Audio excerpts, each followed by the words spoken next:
Not too long ago, my friends and I took a trip to Las Vegas. One of our friends had some deals saved up for a hotel, and so we all decided to travel from our respective spots to Vegas. When we saw each other, it was like no time had passed. They were as kind-hearted and as lovely as ever, and it was so good to see them. Now, the last time I saw them was around 7 years ago. I was going through a tower moment during a spiritual awakening period where everything in my life fell apart. I had returned to LA after hearing from a neighbor that our home had suffered an electrical fire. So we had to deal with that, which took some months, and, well, I had lots of time to hang out with my friends. When I met them again 7 years later, I was surprised to find out how much I had changed. It's understandable since I went through a period of spiritual awakening that shook my world and spat me back out as a different person.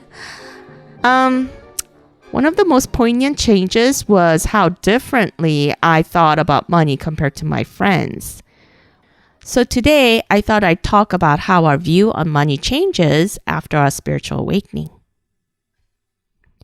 Change number 1. You can't seem to care much about money anymore. During that Vegas trip, my friends and I talked a lot about everything, including money problems. And I realized that they had more of an emotional reaction to money, while I was more aloof about it, even though technically I had just as much money problems as anyone else there. I just wasn't interested in it that much. In my case, after going through a period of spiritual expansion, the emotional attachment I used to have with money and all the issues that come with it melted away. And hearing from people who also went through a spiritual awakening, they also say the same. Just like me, they can't seem to bring themselves to care about money as much as they used to. Now, this has many implications. Because you have little emotional attachment to money, it can no longer be a motivational factor. You're not deriving your sense of self from it, and status loses its meaning. And so it's not hard for you to quit a job that pays a lot but gives you very little fulfillment. And because you feel neutral about money, and because you might just see it as a number, you feel free to want as much or as little as you want. You no longer think it's greedy to have more or lacking to have little. It all just seems like personal preference because at the end, it's all made up anyway. Which brings me to the second point. Change number 2. Money no longer feels real.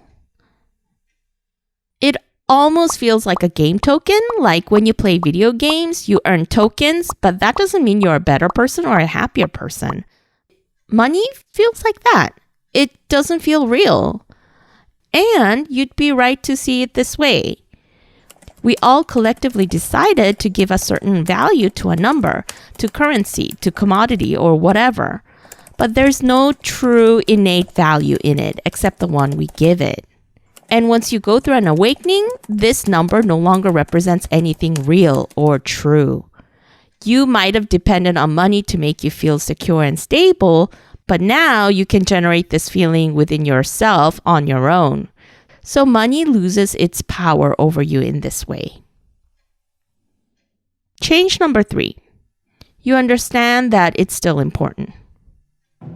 Rationally, in your head, you know money doesn't represent anything actually true, but you also know that it's still important because the whole world operates from it and the world system is built on it.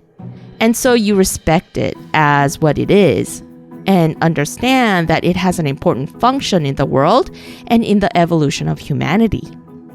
One day, and that day might not be too far off, people might wake up enough to know that money isn't real, and at that point, we might all collectively decide to adopt a better system.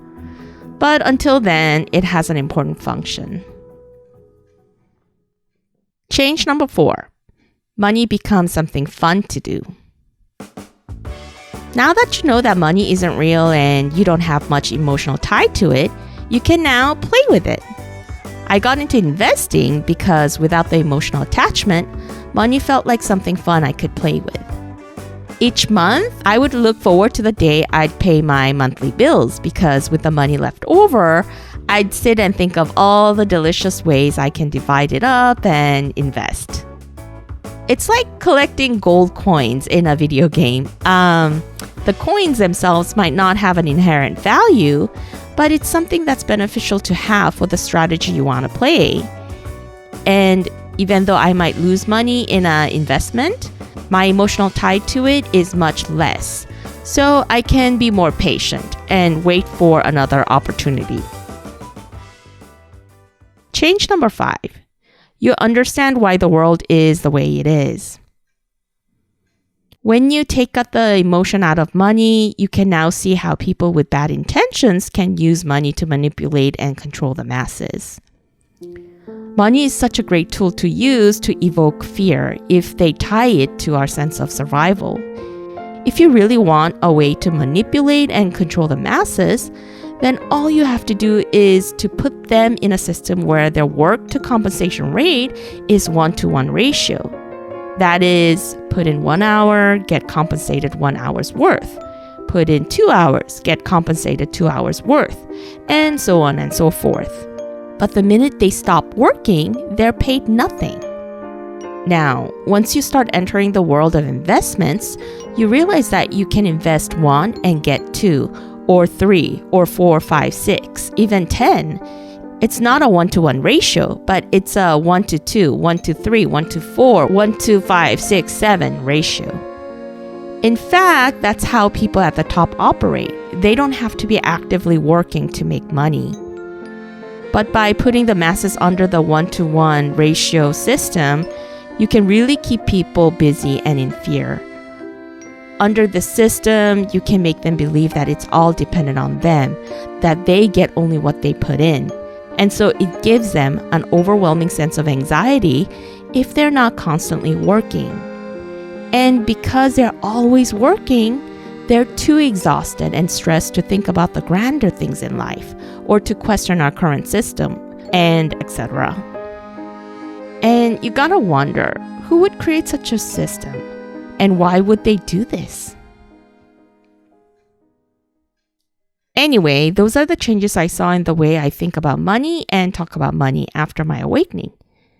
It used to feel complicated when I put meaning and emotion into it, and when I made it into a vehicle for status and power. But now it just feels like math. Anyway, how did your view of money change once you went through your own spiritual awakening? Did you also see some of the same changes I went through?